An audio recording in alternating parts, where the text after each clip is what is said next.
கப்பலே கவிழ்ந்தாலும் கன்னத்தில் கை வைக்காத அப்படிங்கிறது அது ஒரு பழமொழி. இதற்கு உண்மையான அர்த்தம் என்ன அப்படின்னா, கப்பலே கவிழ்ந்தாலும் கண்ணக்கோளில் கை வைக்காதே. கண்ணக்கோள் அப்படின்னா என்ன அப்படின்னா, கப்பல் மாதிரி ஒரு பெரிய பொருள் அப்படிங்கிற பொருள் கூட உன்னை விட்டு கவிழ்ந்தாலுமே கண்ணக்கோள் அப்படிங்கிறது திருடுறதுக்கு பயன்படுத்தக்கூடிய அந்த பூட்டுகளை உடைக்கிறது, இந்த மாதிரி இதுக்கு பயன்படுத்தக்கூடிய ஒரு பொருள்.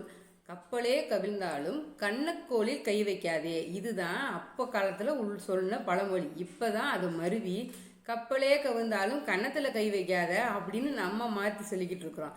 அப்புறம் இன்னொன்று எப்படின்னா, நல்ல மாட்டுக்கு ஒரு சூடு அப்படின்னு சொல்கிறோம். ஆனால் இது உண்மையான அர்த்தம் என்னென்னா, நல்ல மாட்டுக்கு ஒரு சுவடு, இதுதான் உண்மையான அர்த்தம். அது என்ன அர்த்தம் அப்படின்னா, ஒரு மாடு வாங்க போகிறாங்க அப்படின்னா அந்த மாடை தரையில் நடக்க விட்டு பார்ப்பாங்களாம். பார்க்குறப்ப அந்த மாட்டோட சுவடு கால் பதிக்கிறது பார்ப்பாங்களாம். அதோட எந்த அளவுக்கு அழுத்தமாக அந்த மாடு கால் பதிச்சிருக்கோ அந்த அளவுக்கு அது ஒரு நல்ல மாடு அப்படிங்கிறது அர்த்தமா. அதனால தான் நல்ல மாட்டுக்கு ஒரு சூடு அப்படின்னு நம்ம சொல்கிறோம். அது ஒரு சுவடு, இதுதான் நல்ல மாட்டுக்கு ஒரு சுவடு அர்த்தம். கள்ளக்கண்டா நாயக்கானம், நாயக்கண்டா கள்ளக்கானம், இது நம்ம இப்போ சொல்லிக்கிட்டு இருக்கிற பழமொழி. கல்லை கண்டால் நாயகனை காணும், நாயகனை கண்டால் கல்லை காணும், இது உண்மையான பழமொழி. இதுக்கு என்ன அர்த்தம் அப்படின்னா, நீ ஒரு சிலையை நாயகனாக நினச்சி பார்த்த அப்படின்னா அந்த இடத்துல கல் தெரியாது. நாயகனாக நினச்சி பார்த்தா கல் தெரியாது. இது ஒரு கல் சிலை அப்படின்னு நினச்சி பார்த்தேன்னா அந்த இடத்துல நாயகன் உனக்கு தெரிய மாட்டான். அதனால் நீ கல்லாக நினச்சா அது சிலையாக இருக்காது, சிலையாக நினச்சேன்னா அது கல்லாக இருக்காது, இதுதான் அதோட அர்த்தம். அதனால் கல்லை கண்டால் நாயகனை காணும், நாயகனை கண்டால் கல்லை காணும், இது ஒரு பழமொழி. சோழியன் குடும்பி சும்மா ஆடுமா, இதுதான் நம்ம இப்போ சொல்லிக்கிட்டு இருக்க பழமொழி. இதுக்கு என்ன அர்த்தம் அப்படின்னா, சோழியன் குடும்பி சும்மாடு ஆகாது, இதுதான் அதோட ஒரிஜினல் பழமொழி. இதுக்கு என்ன அர்த்தம்னா, சோழியன் அப்படிங்கிறவங்க இப்போ ஐயர் இந்த மாதிரி நம்ம சொல்கிறோம்ல, பூஜை பண்ணுறவங்க, அவங்கெல்லாம் இந்த மாதிரி கலசங்களுக்கு, சாமி கோயில் கலசங்களுக்கு சும்மாடு கொண்டுட்டு போய் தண்ணி கொண்டுட்டு போய் அங்கே கலசத்துக்கு ஊற்றுறவங்க அந்த காலத்தில் அப்படி இருப்பாங்கள்ல. அப்போ அவங்க குடும்பி வச்சுருப்பாங்க, அந்த குடும்பியோட அந்த முடிவில் முடிச்சு போட்டிருப்பாங்க. அப்போ சோழியன் குடும்பி சும்மாடு ஆகாது, இதுதான் அதோட அர்த்தம். சோழியன் குடும்பி என்ன தான் வச்சுருந்தாலுமே அந்த கலசத்தை அந்த பானையை கொண்டு போகிறதுக்கு வைக்கக்கூடிய சும்மாடு ஆகாது. சோழியன் குடும்பி சும்மாடு ஆகாது, இதுதான் அந்த ஒரிஜினலோட அர்த்தம். அடி உதவுவது போல அண்ணன் தம்பி கூட உதவ மாட்டான், இது இப்போதைக்கு நம்ம பேசிக்கிட்டு இருக்கிற பழமொழி. ஆனால் அதுக்கு உண்மையான அர்த்தம் என்னன்னா, அடி உதவு போல் அண்ணன் தம்பி கூட உதவ மாட்டான்.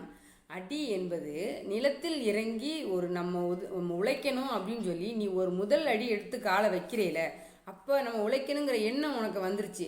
அப்போ அந்த அடி உதவுற மாதிரி உனக்கு கூட பிறந்த சகோதரர்கள் கூட உதவுறது அந்த அளவுக்கு உறுதியாக இருக்காது. நீ உழைக்கணுங்கிறது உறுதியானது அப்படிங்கிறத நிறைகிறது தான் அடி உதவுற மாதிரி அண்ணன் தம்பி கூட உதவ மாட்டாங்க அப்படின்னு அப்பயே சொல்லி வச்சுருக்காங்க.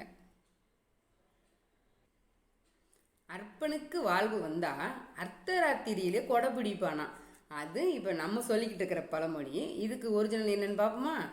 அர்ப்பணித்து வாழ்வு வந்தால் அர்த்த ராத்திரியில் கூட கொடை கொடுப்பான் அப்படின்னா, அர்ப்பணித்து தன்னையே அர்ப்பணித்து மக்களுக்காக கொடை கொடுத்து வாழ்கிறவன் அர்த்த ராத்திரின்னு வந்தால் கூட எத்தனை பேர் கொடை கேட்டு தன்னிடம் இல்லைன்னு சொல்லி ஏதாவது கொடை கேட்டு வர்றாங்க அப்படின்னா அவங்களுக்கு அவன் கொடை கொடுப்பான். அர்ப்பனுக்கு வாழ்வு வந்தால் அர்த்த ராத்திரி கொடை பிடிப்பான்ங்கிறத விட அர்ப்பணித்து வாழ்வு வந்தால் அர்த்த ராத்திரியிலும் கொடை கொடுப்பான், இதுதான் அதோட ஒரிஜினல் அர்த்தம். கழுதைக்கு தெரியுமா கற்பூர வாசனை, இது நம்ம எப்பயுமே சொல்லிக்கிட்டு இருக்கிறோம். கழுதைக்கு தெரியுமா கற்பூர வாசனை அந்த மாதிரி. ஆனால் கழு தைக்க தெரியுமாம் கற்பூர வாசனை. கழு அப்படிங்கிறது ஒரு புல் வகையை சேர்ந்தது. அது பாய்கள் எல்லாம் பின்னுவாங்கல்ல, அந்த பாயை பின்றக்கூடிய ஒரு புல். நம்ம இப்போ கோரப்பாய் பின்றோம்ல, அந்த மாதிரி கழு அப்படிங்கிறது அது ஒரு வகையான புல். அந்த புல்லை வச்சு அந்த பாய் பின்றப்ப அந்த ஒரு கற்பூரத்தை விட மிகுந்த சிறந்த ஒரு வாசனை வருமா அந்த புல்லுலேருந்து. அந்த பாயை விரித்து படுக்கிறப்ப எந்த வகையான ஒரு பூச்சி புழு எதுவுமே மனிதனை அண்டாதான், அது அவ்வளோ உடம்புக்கு நல்லதான். அதனால தான் அது சொல்லியிருக்காங்க, கழுத்தைக்க தெரியுமாம் கற்பூர வாசனை. அந்த கழுங்கிற இது புல்லை நம்ம தைக்கிறப்ப வெளிவருமாம் கற்பூர வாசனை. அதை தான் அந்த காலத்தில் கழுத்தைக்கு தெரியுமா கற்பூர வாசனை அப்படின்னு சொல்லியிருக்காங்க. மாமியார் உடைச்சா மண்குடம், மருமக உடைச்சா பொன்குடம்னு சொல்லியிருக்காங்க.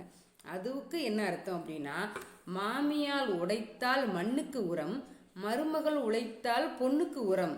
அப்படின்னா மாமியார், அந்த வீட்டில் இருக்கிற மாமியார் தன்னுடைய நிலத்தில் இறங்கி வேலை செய்ய ஆரம்பிக்கிறாங்க அப்படின்னா அது அந்த மண்ணுக்கு நம்ம திரும்ப திரும்ப நம்ம உழைத்துக்கிட்டே ஒரு மண்ணை உழவு பண்ணிக்கிட்டே இருக்கிறப்ப அந்த மண் நல்ல உரமாகி தான் இருக்கும்.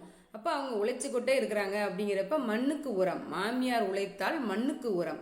மருமகள் புதுசாக வீட்டுக்கு வர்றவங்க தன்னோட இது நம்ம இடம், நம்ம வீடு, நமக்கான வீடு அப்படிங்கிறத உணர்ந்து அவங்களும் இறங்கி வேலை பார்க்க ஆரம்பித்தாங்க அப்படின்னா பொண்ணுக்கு உரமாயிரும். அப்படின்னா பொன் பொருள் இதெல்லாம் அதுக்கப்புறம் நிறைய வரும். அப்படிங்கிறது தான் மாமியார் உடைச்சா மண் உரம், மண்ணுக்கு உரம், மருமகள் உரைச்சால் பொண்ணுக்கு உரம் அப்படிங்கிறது இதோட அர்த்தம்.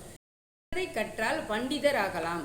இதுக்கு என்ன அர்த்தம் அப்படின்னா, கண்டதை நம்ம எண்ணத்தை வேணாலும் படித்தா பண்டிதர் ஆயிடலாம் அப்படிங்கிறது அர்த்தம் கிடையாது. கண்டு அதை கற்றால் பண்டிதர் ஆகலாம், இதுதான் அதோட உண்மையான அர்த்தம். எதை நமக்கு ஈஸியாக வரும், நம்மளால் எது படித்தா எதை சிறந்து விளங்க முடியும் அப்படிங்கிறது கண்டு அதை படித்தால் பண்டிதர் ஆகலாம், சிறந்தவர் ஆகலாம். இதுதான் கண்டதை படித்தால் பண்டிதர் ஆகலாம் அப்படிங்கிறதுக்கு அர்த்தம். அப்புறம் பொன் கிடைத்தாலும் புதன் கிடைக்காது. இதுக்கு என்ன அர்த்தம் அப்படின்னா, பொன் கிடைத்தாலும் புதன் கிடைக்காது. புதன்கிறது கிழமை கிடையாது. இதில் நீங்கள் குரு, வியாழன், புதன் இந்த மாதிரி கிரகங்களை குறிக்கிறது இது. ஒரு மனிதனுக்கு புதன் கிரகம் அமையுது அப்படிங்கிறப்ப அவனுக்கு எல்லாமே நன்மையாகவே அமையும். அதனால் பொன் கிடைத்தாலும் புதன் கிடைக்காது. புதன் கிடைக்கிது அப்படின்னா அவனுக்கு ரொம்ப நல்லதாகவே எல்லாமே நடக்கும். அதனால் அந்த காலத்தில் அப்படி சொன்னாங்க. அப்புறம் களவும் கற்றும் மர கற்று மர, அது நம்ம படிக்கிறோம் இப்போ. களவும் கற்று மர அப்படிங்கிறது. ஆனால் அதுக்கு அர்த்தம் கிடையாது. களவும் கத்தும் மர. களவும் கத்தும்னா என்ன அப்படின்னா, களவுனா திருடுறது, கத்தும்னா பொய் பேசுறது. களவும் பொய் பேசுறவும் அறவே மறந்துரு, இதுக்கு தான் அந்த அர்த்தம். களவும் கத்தும் மர. சாபங்கள் கோழி குஞ்சு போன்றது, அது வீட்டுக்கு திரும்பி வந்துவிடும். இதுக்கு என்ன அர்த்தம் அப்படின்னா, நீ ஒருத்தவங்களுக்கு சாபம் விடுற, நீ நல்லா இருக்க மாட்ட, நீ நாசமா போயிடுவே, நீ கெட்டு போயிடுவே, அது இதுன்னு. கோழி குஞ்சுகை போன்றது திரும்ப வீட்டுக்கு வந்துவிடும். நீ என்னதான் கோழியை காலையில் திறந்து விட்டாலும் சாயங்காலம் அடைகிறதுக்கு உன் வீட்டுக்கு தான் அது வந்தாகணும். அது மாதிரி நீ 1000 சாபம் ஆருக்கு விட்டாலும் அந்த சாபம் உன்னைய தேடி தான் கடைசி உன் வீட்டுக்கு வரும். அதனால் நாவடக்க முக்கியம்.